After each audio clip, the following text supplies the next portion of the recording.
Tensions across the Middle East have intensified after reports of alleged Iranian attacks targeting several Gulf nations in the aftermath of recent US military strikes on Iran.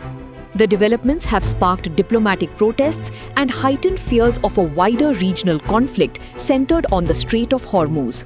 The Organization of Islamic Cooperation, or OIC, condemned the alleged attacks on Qatar, Oman, Kuwait, the UAE, Bahrain, and Jordan, calling them a violation of national sovereignty and international law.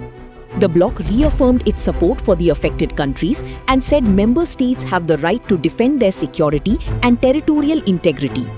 Oman summoned the Iranian ambassador following reported drone strikes, while Qatar and Jordan also condemned the alleged attacks and warned against further escalation. Pakistan urged all sides to exercise restraint and resolve the crisis through dialogue.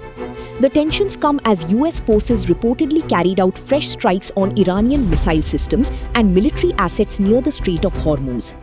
Iran's Islamic Revolutionary Guard Corps claimed it targeted US-linked logistics facilities at Oman's port of Duqm, though the assertion has not been independently verified.